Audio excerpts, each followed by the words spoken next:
All right. Yeah, it's all right. Rishikesh. Yes, sir. Yeah. Okay. I will slideshow. Okay. From beginning. And so today, look at the bottom side. So last lecture we have seen the key and constraint. Today we are going to be learn extended ER features. Right? We know the ER diagram. We know the ER modeling, basic ER modeling. Today we are going to be learn the extended ER feature or extended ER diagram. Somebody asks you draw the ER diagram with extended features of ER diagram, then you should able to draw the ER diagram by considering the extended ER features. Remember, extended ER diagram features, right? So today we start the extended ER diagram features. So yeah, so extended ER features. So we know what is the ER diagram, what is the E that we know, what is the R that also we know. So briefly we hash it out right now. So an ER diagram, sometimes it is called as ERD. So an ERD can express the overall logical structure of the database graphically, very much important, graphically or pictorially. So component of ERD, ERD means ER diagram. Huh? So that we know. So that we know what is rectangle, what is use of rectangle? It is used for representing entity or entity set. So what is use of ellipse? It uses to represent attribute. So diamond, it uses to represent the relationship set or relationship. So links the attribute to the entity set to the relationship or relations. Double ellipse represent the multi-value attributes. Dashed ellipse represent derived attribute. Double lines indicate the total participation of entity into the relationships. So we are not explained this one. Total, what is total participation? And double rectangle that we know the weak entity set. So that we have learned last lecture. Remember, right? So today we are going to be learn the extended ER feature, which is very important. So every maximum time there is a question in exam that explain the specialization and generalization with example. So explain the specialization with example, and that we need to be explain that, right? So specialization is the process, right? So this is optional for you. So I will go for the more graphical, right? Yeah, this way. So what is the specialization, right? So specialization, an entity is divided into sub entities. Yeah, entities divided into sub entities on their characteristic. It is the top-down approach where higher level entities specialize into two or more lower level entities. For example, remember, look at the diagram. For example, employee entity is an employee management system. Yeah, employee from one organization. Specialized into developer, tester. Yeah. So in this case, common attribute like the employee name and employee salary to everyone become a part of higher entity employee, and specialized attribute like the test type or become a part of specialized entity. In short, where we can use the specialization. Yeah. In short, in one organization, there are n number of employees who are working in different department, isn't it? Some of the employee work in the testing department, some of the employee work in the development department, some of the employee work in the management department. So they have different department. Yeah. So the process of dividing the employee in different set with their specialization, the process is called as the specialization with their certain characteristic. So the tester has certain characteristic which are different from the developer. Developer has the certain characteristic which are different from the management people, right? So employee is a bigger set. Yeah, employee is a bigger set, and that bigger set is divided into different subset. Yeah, depending on their characteristic. The process of dividing the employee set into different different subset of the employee depend on their characteristic, depend on their specialization.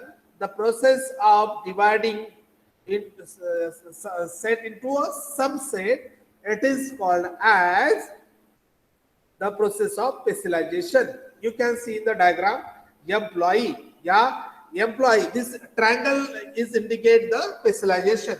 Is A, is A, is A. Employee. So as you, in a diagram, you can see employee is a rectangle. It means it is entity, isn't it? So this employee entity is said from in one department, in one organization, divided into two different entities, which is the tester and developer. Yeah, tester and developer, which is tester and developer. Remember, so tester is also a entity and developer is also a entity. Yeah. So the process of dividing the employee into tester and developer, this process is a top-down process. It is called as the specialization, and it is indicated or represented in diagram with the help of this symbol triangle. And we can write in the triangle, we can add the text in the triangle like is A, is A. Remember, so this is all about specialization. This is all about a specialization. This is all about a specialization. So now we will go. Now we will see the generalization. Yeah. So now we will see the generalization. So generalization is the process of extracting common property from the set of entities. Extracting the common properties from set of entities and create a generalized entity from it. So it is sometimes it is a reverse process of specialization. Remember, it is a reverse process of specialization. It is bottom up, whereas specialization is top down. It is bottom up, whereas specialization is top down. So in generalization, it is bottom up approach in which two or more entities can be generalized to higher level entities if they have some attribute in common. For example, student and faculty can be generalized to higher level entity called person. So a very nice example, right? So in a college, let's take the example in college, there are various persons working in a college. So some of the person are student and some of the person are faculty, some of the administrators, some of the managers, some of the developers, some of the HR, some of the housekeeping, some of the hostel. So these all are the person. Yeah. So we can keep at the higher level entity as a person, and which can be generalized from the entity faculty student. Yeah, you can add also a housekeeping, you can add also a library, we can add also administration. Yeah, so student is a group of entity, faculty is a group of entity, administrator is a group of entity. If you add the librarian, so library has an entity, and these all the administrator, faculty, student, librarian together form one generalized set, which is a person, and the process of generalizing this generalized entity set, which is a person, is called as, the process is called as generalization. Process is called as generalization, and which is the bottom up approach.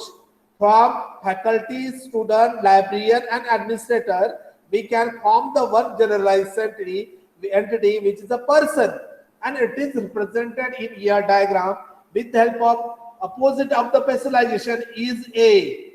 So in specialization, this is a triangle is like this, and in generalization, triangle is like this. Yeah. So we can say generalization is reverse of specialization, or specialization is reverse process of generalization. Yeah, this is all about generalization and the specialization. Yeah, this is all about the generalization and specialization, how we can represent in area diagram. So you can keep the screenshot of it. You can keep the screenshot for your help also. Now we can move to the other extended ER features, which is the aggregation. So, which is the aggregation. This is the other. One of the extended ER features. Extended ER feature is aggregation. So, in ER diagram is not capable for representing the relationship between entities because two relations we cannot be joined, right?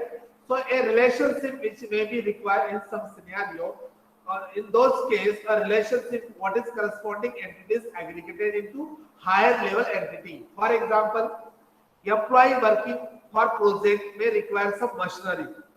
Employee working in a project. Look in the diagram. Look at the diagram. So employee working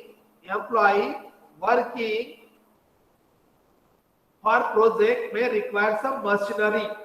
So required relationship is needed between the relationship work for and entity machinery. And it is only possible by using aggregation. Yeah.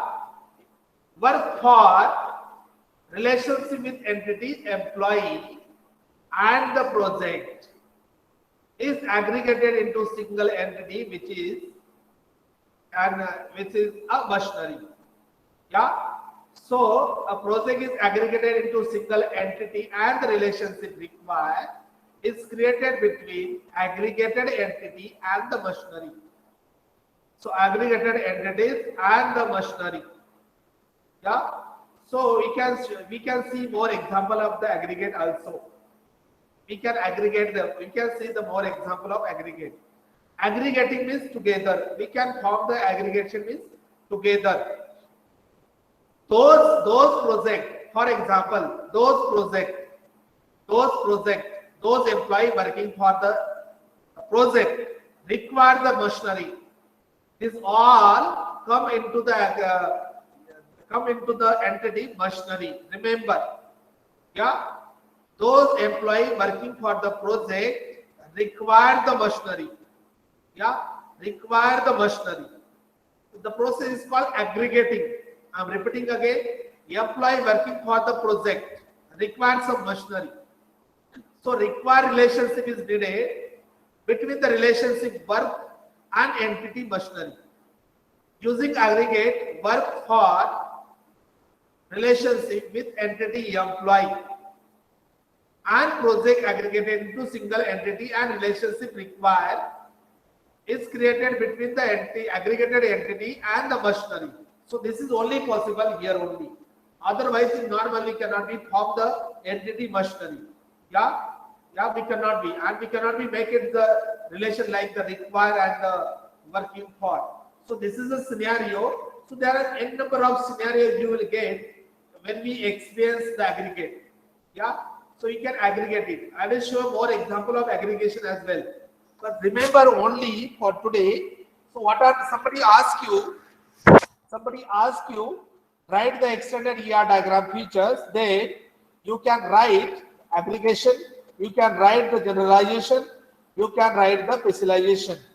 Yeah. So moreover, one more in some book there is one more extended ER feature. Sometimes it is category and the union. Sometimes it is sometimes it is called in some book and in somewhere there is